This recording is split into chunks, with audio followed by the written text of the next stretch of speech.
When I first arrived in Canada, all I had was a suitcase and very little idea of what was coming my way. Moving to a new country is exciting, but it can also be overwhelming.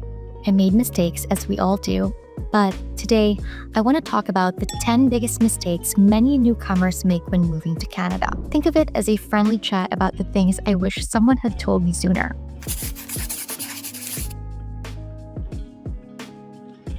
Mistake number 1 is underestimating the Canadian weather. Canadian winters have a way of catching you off guard. Unlike some of the milder climates many newcomers come from, Canada's weather can be extreme and unpredictable. I learned this the hard way. My first January in Toronto, I thought a light jacket from back home would suffice. I'll never forget the chill or how my ears felt like they'd fall off. Now, how do you avoid this mistake?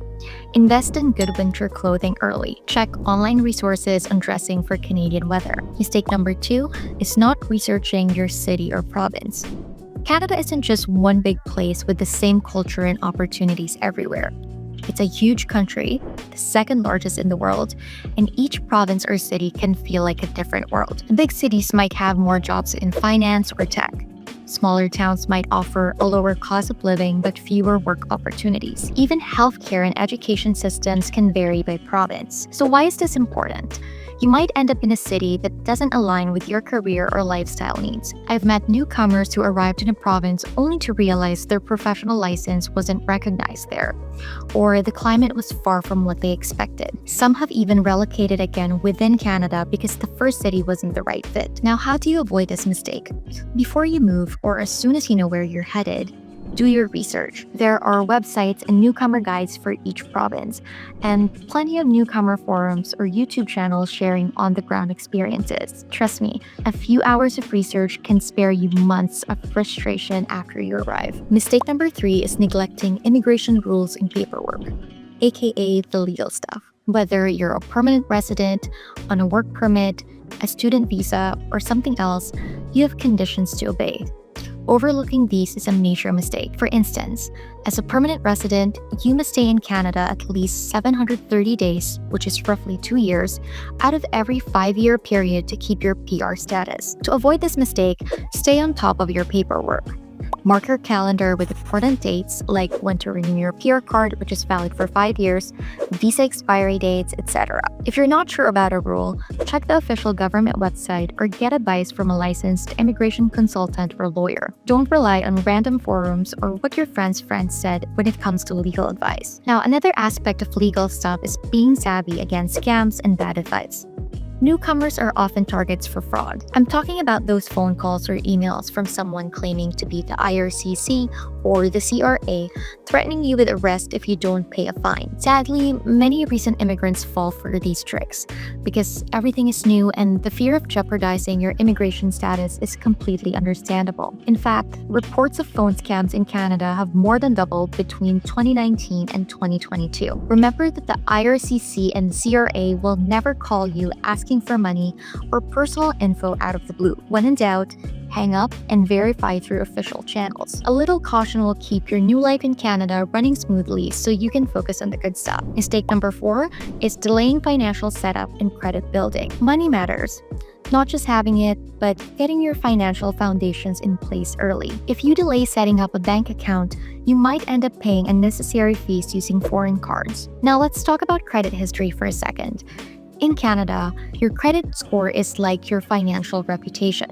With no credit history, something as basic as renting an apartment or getting a cell phone plan can be harder. The Canadian financial system rewards those who have a track record. No credit history equals no track record equals limited options. Now, how do you avoid this mistake? Start by opening a local bank account as soon as possible. Many banks have special newcomer packages, sometimes with fee waivers or small bonuses. Apply for a credit card early, even if it's a low limit or secured card, and use it for small purchases to start building your credit history. Pay your bills on time by setting up automatic payments if you can, because payment history is a big part of your credit score. Get your social insurance number issued immediately when you arrive because you'll need it to work and to open certain accounts. Basically, treat your financial setup as a first month priority along with housing and job hunting.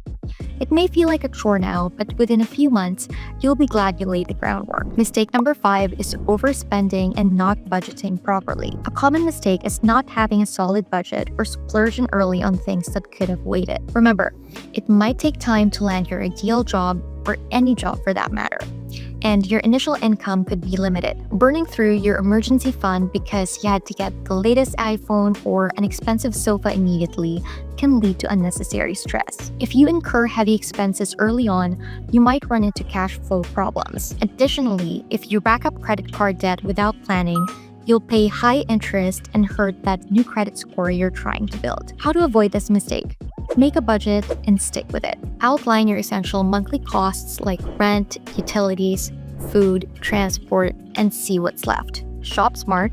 There's thrift stores and online marketplaces, and they can be your best friend for furnishing your home on a budget. Cook at home when you can, because eating out in Canada adds up quickly after taxes and tips. One more thing, keep an eye on taxes. Sales tax, GST, and HST will make things 5 to 15% more expensive than the sticker price, depending on the province. And newcomers often forget that on big purchases. Setting aside a small emergency fund if you're able to is also very helpful. The mistake isn't spending money. You need to spend to set up your life. The mistake is spending without a plan or awareness. Number 6 is not adapting to the Canadian job market and workplace culture. You could be perfectly qualified yet struggle to find a job if your resume isn't formatted or worded to meet Canadian norms. I learned that a Canadian-style resume and cover letter have their own format and expectations. The way you present your skills might need rephrasing. For example, in many cultures, it's normal to list personal details or a photo on a CV. In Canada, you generally shouldn't include your photo, age, marital status, or other personal identifiers on a resume to avoid bias. Lack of Canadian experience is a common hurdle.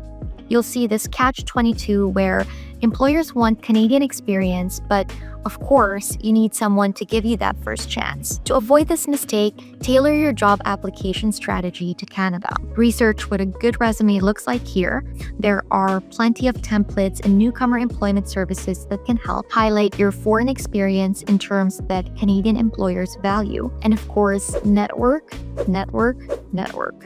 Even if it feels uncomfortable. That could mean attending events, even virtual ones, joining professional associations in your city, or simply reaching out on LinkedIn to people in your industry for a coffee chat. Lastly, be patient and persistent. It might take a few tries to get that first break, and that's totally normal. Every rejection or silence isn't a verdict on your worth. Often, it's just the process. The Canadian job market might feel like a maze at first, but many immigrants have successfully navigated it. And you will too. Mistake number 7 is keeping to yourself. When you're new in town, especially in a new country, it can be tempting or just plain easy to keep to yourself. Not reaching out to people, not making friends or contacts can make it harder to settle in and feel at home. But having a supportive network, whether it's for advice or just someone to help you move a couch, it's truly invaluable. Now, how do you avoid this mistake? Push yourself to meet people. Say yes to that coffee invite, join local Facebook or meetup groups for activities that you enjoy. Volunteering is also a great way to get Canadian experience and meet kind, community-oriented people. Remember, the feeling a bit out of place at first is normal. It might take a while, but those connections will come. Mistake number 8 is not registering for healthcare. A common mistake is not registering your provincial health card insurance as soon as possible, or not knowing that there might be a waiting period before you're covered. Healthcare here is run by each province or territory. That means that when you move to, say, Ontario or BC or Nova Scotia, you have to apply for that province's health card. It's not automatic upon arrival. How to avoid this? The moment you have a permanent address in your province, apply for a health card. The process usually involves filing a form and showing proof of status and address at a service center. Be aware of the waiting period. If your province has one, buy private insurance for those initial months. A basic policy can cover emergency needs during that gap. Also, take some time to understand what's covered and what's not. For instance, Canadian public health coverage generally pays for hospital and physician services, but things like dental care, vision, and prescription drugs might not be covered. In short, don't delay on healthcare paperwork. It's one of those adulting tasks that isn't fun but is super important. Once you have that health card, you can rest a lot easier knowing you're protected from big medical bills. Mistake number 9 is inadequate research on housing. It's easy to rush into an apartment or house because you're eager to settle it, but not researching your housing options thoroughly or understanding tenant rights is a mistake that can cost you a lot of money. There are also newcomer-specific challenges. No credit history, we discussed that. No local references, which makes landlords hesitant. Sometimes newcomers end up paying several months' rent upfront as a deposit to secure a place, which is a lot of money out of pocket. In worst cases, some newcomers even fall for rental scams, like sending money for an apartment listing that turns out to be fake. How to avoid this? Give yourself time and, if possible, look at multiple options. If you can stay in a temporary housing or an Airbnb for a few weeks while searching, it can be worth it to find a place you'll be happy in. Research average rents in the area so you know what's reasonable. Talk to locals or join city-specific newcomer Facebook groups. People often share leads and warnings there. If you do find a place, read the lease carefully. Know your basic tenant rights, like the landlord's duty to maintain the unit or how much notice they need to give you before entering. A great resource is provincial tenant boards or newcomer centers that often have workshops on housing if you're considering buying property. Definitely study the market and maybe wait until you've lived in that area for a while. That way you learn which neighborhoods you truly like and you build credit for a mortgage approval. Lastly, be mindful of scams. Never hand over money until you have seen the place in person or through a reliable virtual tour and signed an agreement. If someone says they're abroad and asks for a wire transfer for keys, that's a red flag. Your home is where you'll recharge after navigating the ups and downs of life in a new country.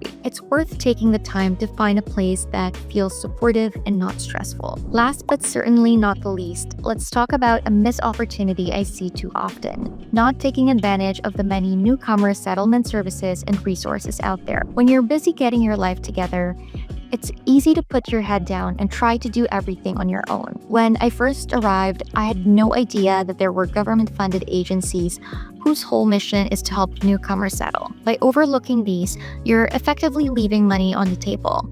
These people are literally there to answer the questions you have, big or small: how to get a driver's license, how the school system works, how to navigate the job market.